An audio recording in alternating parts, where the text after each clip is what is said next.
दोस्तों आज जो कॉमिक्स हम पढ़ेंगे उसका नाम है खूनी हवेली। ये तीसरा पार्ट है। इसका पहला पार्ट था भटकती आत्मा और दूसरा पार्ट था आत्मा का प्रतिशोध। तो आपने दोनों कॉमिक्स नहीं पढ़ी तो उसको पढ़ लेना, नहीं तो स्टोरी आपको समझ में बिल्कुल भी नहीं आएगी।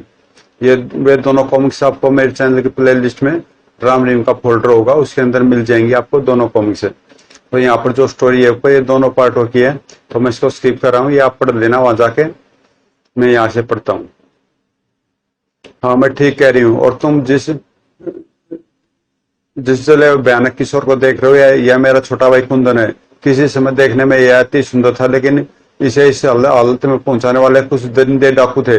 और यह हमारा वफादार नौकर कालमेघ, जो उस समय हमें बचाते हुए ही उन डाकुओं के हाथ मारा गया था, वह भी आज तक मेरे साथ प्रतिशोध की आग में जल रहा है। उफ, यह मुझे कैसी कहानी सुनाई जा रही है। अब सुनो कि मैंने उन लोगों के कत्ल क्यों करा और तुम्हें भी क्यों मारना चाहती हूँ। आज से 100 साल पहले की बात है, जब आसपास वह यह खंडर सा दिखाई देने वाला तुम्हारा शहर दूर दूर तक बहुत से छोटे बड़े गांव में बटा हुआ था। और यह हवेली जो अब खंडों में बदल चुकी है, इसी तरह श्याम से सर उठाए खड़ी खड़ी थी। तथा मेरे पिता ठाकुर शमशेर सिंह का नाम दूर दूर तक आदर से लिया जाता था। उस समय एक बेरहम डाकू जोरावर सिंह का आतंक मारे वह आसपास के गांव में बुरी तरह छाया हुआ था। उसके दल में उस समय तो केवल 13 निर्दयी इंसान थे। हा हा हा, भागो भागो, डाकू जोरावर सिंह आ गया। एक बार उसने अपने साथियों के साथ हमारे हवेली पर दांव बोल दिया। घेर लो हवेली को चारों ओर से, और जो भी मुकाबला करने की कोशिश करे उसे कुत्ते की मौत मार डालो। जो आ गया सरदार। गजब हो गया मालिक। डाकू जोरावर उसके हाथ में साथी आदमियों ने हवेली को चारों ओर से घेर लिया है और भीतर घुसने की तैयारी कर रहे हैं। क्या कालमेघ, तुम जल्द जाकर दरिंदों का मुकाबला करने के लिए तैयार होने का आदेश दो। जो आज्ञा मालिक। शांति, तुम बच्चों के साथ तय खाने में चली जाओ, तब तक वहां से बाहर मत आना जब तक मैं ना कहूं। ठीक है स्वामी, आप आओ बच्चों मेरे साथ। आज मैं इस कमबख्त का किस्सा हमेशा के लिए खत्म करके रहूंगा। सारे गांव वाली से त्रस्त है। हमारे आदमियों ने जोरावर और उसके साथियों का मुकाबला करने की पूरी कोशिश की। दाएं दाएं उफा, लेकिन एक एक कर वे सभी मारे गए। जब वे हवेली में परिष्ट होकर मैं कैद कर खूब लूटपाट कर चुके, सरदार ठाकुर की सारी दौलत तो हमने इन थैलियों में भर ली है। अब इन लोगों के लिए क्या आज्ञा है। खत्म कर दो इन तीनों बाप बेटे और ठाकुर की पत्नी को। तब तक मैं इस छोकरी के साथ दूसरे कमरे में दिल बहलाता हूँ। मेरे बाद तुम मौज उड़ाना। हा हा हा, नहीं छोड़ दो मुझे। कुत्ते कमीने, रुक जा वरना मैं तुम्हारी बोटी बोटी नोच डालूंगा। मेरी बच्ची दीदी, नहीं नहीं छोड़ दो मुझे। उसके बाद पिताश्री, माँ आ हाय, आई हाय, हा हा हा। तुम्हारे माँ बाप तो गए काम से। अब यदि तुम अपनी भलाई चाहती हो तो जिद छोड़ दो, वरना छोड़ दे मुझे नीच कमीने शैतान। वो इन कुत्ते ने मेरे माँ बाप को मार डाला और दीदी की इज्जत खतरे में है। मुझे राखी की लाज रखनी होगी, लेकिन कैसे। इन्होंने तो मुझे भी चारों तरफ से घेर रखा है और मुझे मारने की तैयारी कर रहे हैं। हे भगवान ईश्वर, क्या करूं मैं। चलो अब इस छोकरे को भी खत्म कर दो। तभी कालमेघ, जो किसी तरह जोराव के साथियों के हाथ में मरने से बच गया था, डाकुओं पर काल बनकर टूट पड़ा। मौका अच्छा है, मुझे दीदी की मदद करनी चाहिए। परंतु शिकारी कालमेघ उसके साथियों हाथ में मारा गया। आई, अरे वह छोकरा खा गया, ढूंढो उसे वरना सरदार हमें कच्चा चबा जाएगा। जबकि उस समय मेरा भाई कुंदन साक्षात भगवान के रूप में मेरी मदद को आ पहुंचा था। रामजादे, छोड़ दे मेरी दीदी को, वरना मैं तेरे टुकड़े टुकड़े कर दूंगा। भैया मुझे बचाओ इस शैतान से। ओ तुम लड़के, क्या तुझे अपनी जान प्यारी नहीं। फेंक दे तलवार और भाग जाए ऐसे। कुत्ते, मैं भागने के लिए नहीं अपनी बल्कि अपने माँ बाप की जान का बदला लेने आया हूँ। ले संभाल अपनी गर्दन को, अब तू मेरे हाथों नहीं बचेगा। भैया बचो। ओह, छोड़ दो मेरे भैया को, छोड़ दो। हा हा हा, बिल्कुल ठीक समय पर आए साथियों। साला कबाब में हड्डी बनकर आ टपका था। डाल दो इसे उस जलते हुए आतिशदान में, ताकि आग में मुर्गे की तरह भुनता हुआ यह अपनी आंखों से अपनी बहन की इज्जत लुटती हुई देख सके। हाँ छोड़ दो मुझे। हा हा हा, नहीं नहीं छोड़ दो मेरे भैया को। जोरावर, तुम जैसा कहोगे मैं वैसा ही करूंगी। वह तो तुम्हें करना ही होगा रानी, लेकिन इस समय तुम्हारा भाई जिंदा नहीं होगा। नहीं नहीं, ऐसा जुल्म मत करो, मैं तुम्हारे हाथ जोड़ती हूँ। परंतु उन नरसंसोर को मेरी गिड़गिड़ाहट पर जरा भी रहम नहीं आया। नहीं भैया, हा हा हा हा। मेरे भाई को आग में झोंकने के बाद हा हा हा, बचाओ। कमक में अभी भी दम कम बाकी। दीदी आह। और कुछ देर बाद अब चलो थैलियां उठाओ और यहाँ से निकल चलो, पुलिस आती होगी। लेकिन सरदार इस लड़की का क्या करे, बेचारी ने हमारा दिल बहला, इसलिए इसे मत मारो, सब ये आत्महत्या कर लेगी। हाँ हाँ दीदी दीदी, ओह भैया, तो तुम्हें कुछ नहीं होगा भैया, मैं तुम्हें अभी किसी वैद्य के पास लिए चलती हूँ, कोई फायदा नहीं होगा दीदी, मैं कुछ ही सुना होगा, मैं मानूं, लेकिन मरने के बाद ही मुझे इस बात का अफसोस रहेगा कि राखी की लाज नहीं रख सका, मैं अपनी दीदी को उन दरिंदों से की रक्षा न कर सका, उसकी इज्जत नहीं बचा सका। लेकिन तुम मुझसे वादा करो दीदी कि तुम जीवित रहकर उन दरिंदों से हम सबकी मौत का बदला लोगी, इन कुत्तों को एक एक कर मौत के घाट उतारोगी। मुझे वचन दो दीदी, वरना मेरी आत्मा को भी शांति नहीं मिलेगी। मैं तुम्हें वचन देती हूँ भैया कि मैं तुम्हारे माता पिता के हत्यारों से अवश्य बदला लूंगी। अब मैं चैन से मर सकूंगा। अच्छा दीदी, मैं जा रहा हूँ, अपने भाई को क्षमा कर देना। विदा दीदी। नहीं नहीं, तुम मुझे छोड़कर नहीं जा सकते। काफी देर तक रोन धोने के बाद मैंने कुंदन की लाश पर एक विशेष प्रकार का रसायन लगाया और उसे हवेली के एक गुप्त तहखाने में ले जाकर एक ताबूत में रख दिया, ताकि उसकी लाश सदियों तक गले सड़े नहीं। इसके बाद मैंने अपने वफादार नौकर कालमेघ की लाश को भी एक अन्य तहखाने में रख दिया। चूंकि जोरावर शिकार तक पूरे गांव में छाया हुआ था, इसलिए गांव के किसी भी आदमी ने मेरे माता पिता का अन्य क्रियाक्रम करने में मेरी कोई मदद नहीं की। लिहाजा उनका क्रियाक्रम मुझे अपने हाथों से हवेली के भीतर ही करना पड़ा। लेकिन मैंने अपने भाई को जो वचन दिया था उसे पूरा न कर सकी। माता पिता और भाई की मौत ने मुझे बिल्कुल तोड़ कर रख दिया था। इसलिए एक रात बस मैं इस हवेली में और ज्यादा दिन तक घुट घुट कर नहीं जी सकती। मुझे माफ कर देना भैया, मैं तुम्हें दिया वचन निभा नहीं सकी और मैंने फांसी का फंदा अपने गले में डाला, आत्महत्या कर ली। परंतु मरने के बाद मेरी आत्मा को शांति नहीं मिल सकी और मैं प्रतिशोध की ज्वाला में प्रेतनी बनकर इस हवेली में भटकने लगी। कल मैं की आत्मा को भी मुक्ति नहीं मिल सकी थी, अतः वह भी प्रेत बनकर मेरे साथ था। मैं बदला लूंगी, खून का बदला खून से लूंगी। प्रेतनी बनने के पश्चात मैंने और कालमेघ ने उन हत्यारों से बदला लेने की बहुत कोशिश की, लेकिन शरीर न होने के कारण हम सफल नहीं हो सके, क्योंकि हम आधी रात से भोर होने तक ही शरीर धारण कर प्रत्यक्ष हो सकते थे, जबकि हमारी पूंछ से वे डाकू बहुत दूर थे। बल्कि हम इस हवेली से 200 गज की परिधि से बाहर कुछ भी कर पाने में असमर्थ थे। कालमेघ लगता हमारा प्रतिशोध कभी पूरा नहीं हो पाएगा। काश एक बार उन दरिंदों को किसी प्रकार यहाँ लाया जा सकता। धीरे धीरे समय बीतता गया और उसके साथ जोरा और उसके साथ एक एक कर पुलिस से हुई मुठभेड़ में मरते गए। अंत में पुलिस के हाथों जोरावर सिंह भी मारा गया और इसी के साथ पूरे गांव में शांति छा गई। परंतु क्योंकि हमारी अंतिम इच्छा पूरी नहीं हुई थी, इसलिए हम प्रेत बनकर यूं ही भटकते रहे। यहाँ कई बार लोग रहने के लिए आए, लेकिन हमारे कारण वे यहाँ नहीं रह पाए और ये हवेली भूतिया कहलाने लगी। वक्त के साथ साथ यह हवेली भी खंडर में बदलती चली गई। फिर काफी वर्षों बाद उन डाकुओं ने पुनः जन्म लिया और मैं उनकी टो में लगी, परंतु काफी कोशिश करने के बावजूद भी मैं उनसे प्रतिशोध लेने में नाकामयाब रही। समय बीतता रहा और वे डाकू इस जन्म में बड़े होने लगे। इस जन्म में भी उनके चेहरे पिछले जन्म की तरह ही थे और पूरी एक शताब्दी के बाद मेरी मुलाकात एक रात अपने भाई कुंदन से हुई, जिसे तुम रहीम के रूप में जन्म लिया था। जिसने क्या रहीम के रूप में? हाँ, कुंदन को रहीम के रूप में देखते मेरे दिमाग में उन डाकुओं से बदला लेने की एक योजना आ गई, लेकिन काफी कोशिशें करने के बावजूद भी मैं रहीम को उसके पिछले जन्म की बात याद नहीं दिला सकी। तब मैंने एक और युक्ति निकाली। दूसरी रात जब रहीम मुझसे मिलने आया, लो देखो अपनी लाश। उफ नहीं। और तब जब रहीम एक तेज गंध से बेहोश हो गया। अपने भूतपूर्व शरीर को पहचानो भैया, क्या तुम पहचान रहे हो कि यह तुम्हारे पिछले जन्म की लाश है? बिटिया रानी की योजना सफल हो रही लगती है। हाँ दीदी, मुझे कुछ कुछ याद आ रहा है। यह मेरी लाश है, मेरी यानी पिछले जन्म के कुंदन की। शाबाश भैया, तुम अपना नया शरीर छोड़कर इस पुराने शरीर में आ जाओ, तब तुम्हें सब कुछ याद आ जाएगा। ऐसा ही करता हूँ दीदी। और कुछ पल बाद रहीम की आत्मा नया शरीर और कुंदन के शरीर में प्रविष्ट हो गई। मेरा भाई जीवित हो रहा है, लेकिन मैं जानती हूँ कि 4 घंटे से ज्यादा रहीम की आत्मा उसके भीतर नहीं रह सकेगी। अब हमारा प्रतिशोध पूरा हो सकेगा। भोर होने के साथ ही रहीम की आत्मा कुंदन का शरीर छोड़ अपने नए शरीर को धारण कर लेगी। तब कुंदन निर्जीव हो जाएगा और रहीम जीवित। खैर, इतना समय मेरे लिए काफी है। अपना पुराना शरीर पाते कुंदन ने उसे पहचान लिया। दीदी, भैया। उसके बाद मैंने कुंदन को डाकुओं के नए जन्म के बारे में बताया, जो कि इस जन्म में शहर के प्रतिष्ठित सेठ, नेता और पुलिस के उच्च अधिकारी थे। भैया मैं उनसे बदला लेने में असफल रही। अब तुम्हें उनसे प्रतिशोध लेना है, वरना मेरी और कालमेघ की आत्मा हमेशा हमेशा भटकती रहेगी। तुम चिंता न कर दीदी, अब मैं वे शैतान ज्यादा दिनों तक जीवित नहीं रहेंगे। पिछले जन्म में उन्होंने जो जुल्म किया उसकी सजा उन्हें इस जन्म में भुगतनी होगी। उनके खून से मैं सिकंडा सी प्यास बुझाऊंगा। लेकिन कुंद भैया ध्यान रखना, तुम्हें बोर होने से पहले ही वापस लौटना है, वरना तुम्हारी शक्तियां क्षीण हो जाएगी और शरीर मिट्टी हो जाएगा।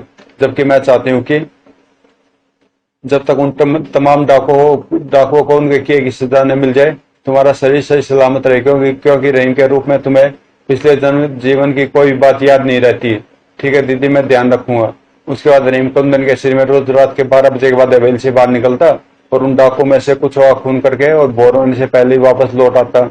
उसके बाद वह ताबूत में लेटकर निर्जीव हो जाता और रहीम जीवित हो उठता। अब मैं कहा और मुझे अचानक क्या हो गया था? तुम हवेली में ही हो भैया और स्वस्थ हो, बस तुम्हें थोड़ी देर आराम की जरूरत है। जाओ आओ, मैं तुम्हें तुम्हारे कमरे में ले चलती हूँ। फिर मैं रहीम को कुंदन के कमरे में छोड़ देती, जो कि अब खंडर है। जब दिन चढ़ने पर उसकी आंख खुलती तो वह आश्चर्य से चकित हो उठता।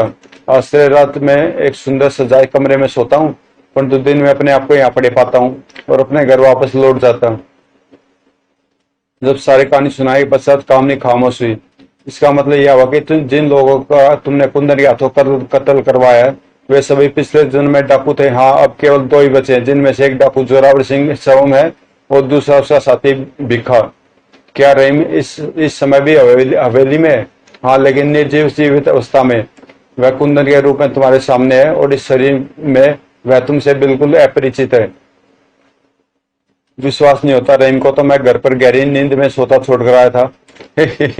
नींद में क्या, यदि तुम उसे बेहोश कर देते तो वह मेरी आवाज सुनकर यहाँ आ जाता, क्योंकि उसके मस्तिष्क पर अब मेरा अधिकार है। लेकिन तुम मुझे क्यों मारना चाहती हो? इसलिए कि तुम पिछले जन्म में डाकू सरदार जोरावर सिंह थे। मैं तुम्हें सबसे अंत में मारना चाहती थी, लेकिन तुमने हमारे मार्ग में रुकावट डालकर अपनी मौत को जल्दी दावत दे डाली। क्या? तभी टन टन टन 4 बज गए। 4 बज गए, कुछ ही देर में उजाला हो जाएगा, फिर हम इसका कुछ नहीं बिगाड़ पाएंगे। भैया जल्दी से खत्म कर दो इसे। तुरंत कुंदन और काल में भयानक अंदाज में राम पर झपटे। राम ने किसी तरह अपने आप को उनके वारों से बचाया और कुंदन के चेहरे पर जोरदार गुस्सा जड़ दिया। धड़ाक, उफ, धड़ाम। और चूंकि कुंदन इस समय आड़मास में था, इसलिए वह हवा में कलाबाजियां खाता हुआ दूर जा गिरा। उसके बाद राम ने काल में को दबोचना चाहा, लेकिन हा हा हा, बाप रे, तो वास्तव में प्रेत है। जल्दी करो, उजाला फैलने वाला है। इनसे उलझ कर मैं पार नहीं पा सकता था, भाग निकलना चाहिए। अगले पल राम ने द्वार की ओर छलांग लगा दी। पकड़ो उसे, बचकर न जाने पाए। उफ, बुरी तरह पीछे पड़े हैं। याद आया एक बार प्रोफेसर दिवाकर को ने बताया था कि ऐसी रोग तभी इस प्रेत योनि से मुक्ति मिल जाती है जब उनकी लाश अथवा अस्थि पिंजरों को विधिपूर्वक अग्नि के हवाले कर दिया जाए। परंतु फिलहाल इसे पीछा कैसे छुड़ाऊं, पता नहीं इनकी लाशें अथवा अस्थि पिंजर कहाँ दबे पड़े होंगे। तभी राम का पैर एक पत्थर से टकराया और उफ, अब गया काम से। जमीन पर लुढ़कते ही, देर मत करो, टुकड़े टुकड़े कर दो शैतान के। हे ईश्वर, अब तू ही मदद कर। तभी एक तबकी टूटी दीवार से सूर्य की तेज किरणें निकलकर कामनी, कुंदन और कालमेघ पर पड़ी। प्रकाश निकल आया। हमारा समय खत्म हो गया। कुंदन, तुम जल्दी से ताबूती कब्र में पहुंचो, वरना नष्ट हो जाओगे। ओह, कहने के साथ ही कामनी व कालमेघ हवा में घुल मिलकर अदृश्य हो गए, जबकि कुंदन तेज गति से एक तरफ दौड़ पड़ा। हे प्रभु, तेरा लाख लाख शुक्र है, तूने ठीक समय पर मेरी मदद की। कामनी और काल में तो प्रकाश होते हवा में मिल गए, लेकिन इसका पीछा नहीं छोड़ूंगा मैं। हो सकता है यह मुझे वहीं पहुंचा दे जहां इनकी लाशें थोड़ा अस्थि पिंजर पड़े हों। शिगरी, और वह दीवार पर लगे किसी गुप्त बटन को दबा रहा है। राम का विचार ठीक ही निकला। जहां कुंदन खड़ा था वहां एक द्वार प्रकट हुआ। कुंदन उसके भीतर प्रविष्ट हो गया। राम ने भी भीतर प्रविष्ट होने में देर नहीं लगाई। वह एक लंबी सी सुरंग थी। ओह, बहुत गहरा अंधकार, कुछ दिखाई नहीं दे रहा, लेकिन मजबूरी है, अंदाज से आगे बढ़ना होगा, वरना वह हाथ से निकल जाएगा। कुछ ही देर बाद वह रहा, लेकिन वह जा कहाँ रहा है? कितना आश्चर्यजनक है यह स्थान। जमीन के भीतर इस तरह के घुमावदार मार्ग मैंने आज तक नहीं देखे। एक स्थान पर रुककर कुंदन ने सुरंग की दीवार पर लगे एक बटन को फिर दबाया और द्वार के खुलते हुए उसके भीतर चला गया। वैसी द्वार के भीतर गया, लेकिन दिखाई तो कुछ नहीं दे रहा। कहीं ऐसा ना हो कि भीतर घुसते हुए मुझ पर आक्रमण कर बैठे। तभी उसे जेब में पड़ी टॉर्च का ध्यान आया और उसने टॉर्च निकाल कर जला ली। ओ, यह तो नीचे उतरने के लिए सीढ़ियां, शायद नीचे कोई तहखाना है। राम नीचे आ गया। ओ माय गॉड, उपकंकाल निश्चित रूप से कंकाल कामनी का ही होगा। उसने कहा था कि उसने फांसी लगाकर आत्महत्या की थी। अभी राम उस भयानक तहखाने का निरीक्षण कर ही रहा था कि अंधकार में एक और किसी के कराने की आवाज सुनकर बुरी तरह चौंक उठा। आह, ओ कौन है वह? अगले पल, अरे रहीम, राम भैया तुम कैसे हो रहीम? ठीक हो भैया, लेकिन तुम्हें कैसे? और वह कामनी कहाँ है वह? राम ने रहीम को सारी बात बता दी। फिर बोला, रहीम, इन प्रेतों से मुक्ति पाने का केवल एक ही उपाय है कि इनकी लाशों को जला दिया जाए। इनकी लाशों का विधिवत क्रियाक्रम करने से इन्हें भी प्रेत योनि से मुक्ति मिल जाएगी, वरना ये और भी भयानक रूप धारण कर लेंगे। क्या तुम बता सकते हो कि काल में और कुंदन की लाशें कहाँ हैं? कुंदन की लाश इस ताबूत में है भैया, और वह जो द्वार दिखाई दे रहा है उसके दूसरी तरफ कालमेघ की लाश है। गुड, तुम ऐसा करो, दोनों की लाशें एक जगह इकट्ठा करो, तब तक मैं उनकी चिता तैयार करता हूँ।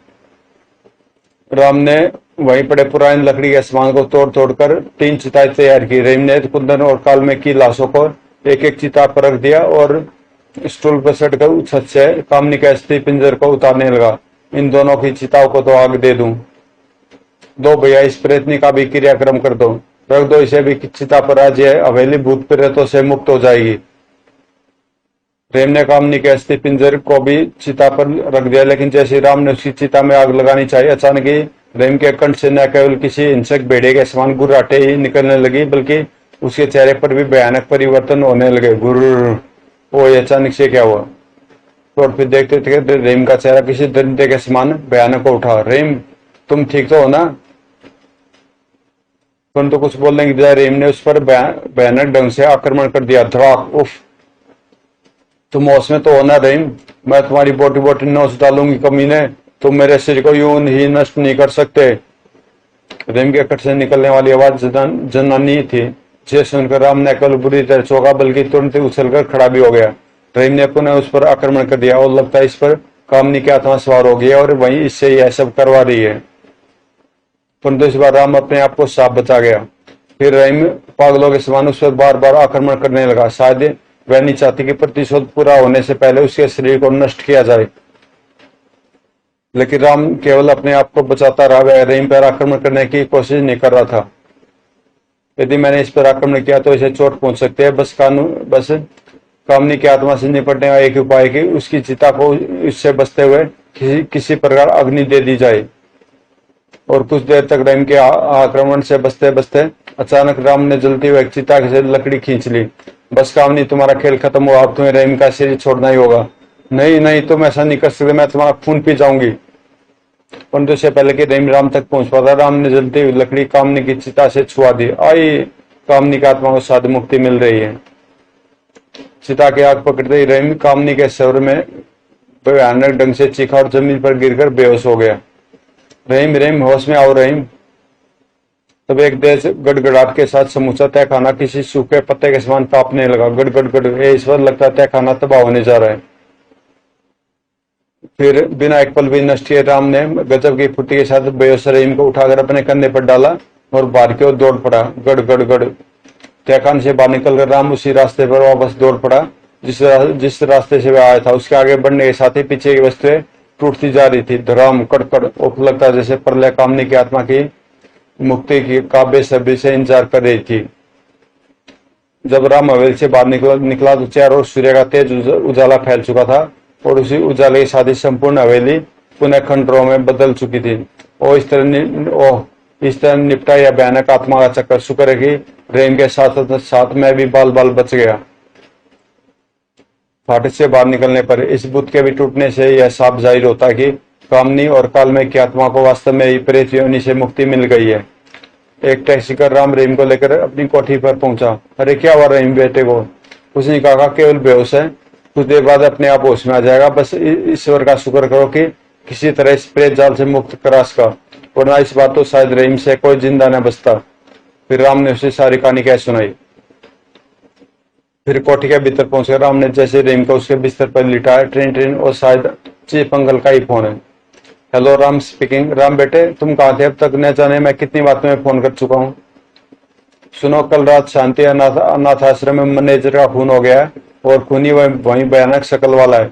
मैं जानता हूँ चीफ, लेकिन निश्चिंत रहिए, अब और खून नहीं होगा और न वह खूनी किसी को फिर कभी दिखाई देगा। क्या मतलब? आप घर आ जाइए, यहीं पर से आपको सारी बात बताऊंगा।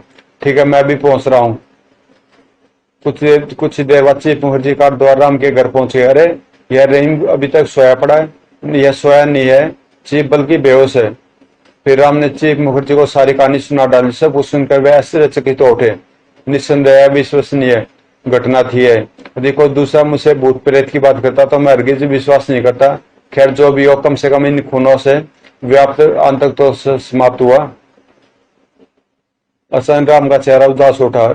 यह प्रेत जाल तो समाप्त हो गया चीफ, लेकिन मुझे मरते दम तक इस बात का अफसोस रहेगा कि मैं पूरे जन्म में एक डाकू, लुटेरा, खूनी और बलात्कारी था। शायद कई जन्मों तक प्रायश्चित करने के बाद भी मेरे पाप नहीं धुलेंगे। छी, ऐसा नहीं कहते बेटा। आज जो कुछ तुम देश और मानवता की रक्षा के लिए कर रहे हो, वह 100 जन्मों के पापों को भी धो देने के लिए काफी है। ईश्वर भी शायद तुमसे इस जन्म में यही उपेक्षा करते होंगे। क्या आप सच कह रहे हैं अंकल? बिल्कुल सच। आत्मग्लानि महसूस मत करो और पिछले जन्म की बात आज से हमेशा हमेशा के लिए भूल जाओ। तभी वो शायद वह होश में आ रहा है। कुछ पलों बाद, अब कैसे हो रहीम? ठीक हो, लेकिन मैं घर पर कैसे आया? क्या हुआ था मुझे? मैं बताता हूँ बेटे, सुनो। और फिर जब चीफ मुखर्जी ने राम से सुनी सारी कहानी रहीम को सुनाई तो रहीम के नेत्र आश्चर्य के साथ अधिकता से फैल गए। राम भैया, यदि तुम समय रहते ही न आगे होते तो न जाने मेरे साथ क्या क्या बीतती। अब छोड़ो इन बातों को और फटाफट तैयार हो जाओ। क्या कहीं चलना है? हाँ हाँ चीफ अंकल, प्रेत जाल के समाप्त होने की खुशी में आज शानदार लंच दे रहे हैं। इसके बाद मैट्रिनी शो का भी प्रोग्राम है। वाह। फिर अगले दिन के समाचार पत्रों में जब प्रेत जाल की पूरी कहानी विस्तार से प्रकाशित हुई तो लोगों ने दांतों तले उंगली दबा ली।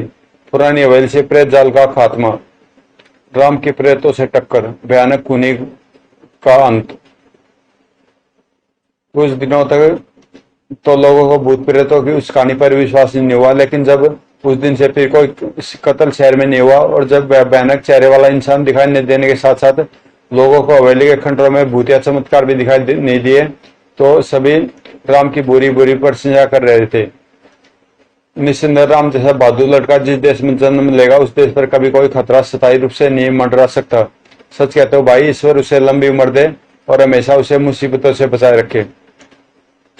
तो दोस्तों, ये कॉमिक्स फिनिश हुई। तो अगर आपको ये कॉमिक्स में मजा आया तो प्लीज चैनल को सब्सक्राइब कर दें ताकि मैं आपके लिए इससे भी अच्छी अच्छी कॉमिक्स यहाँ पर डालता रहूं।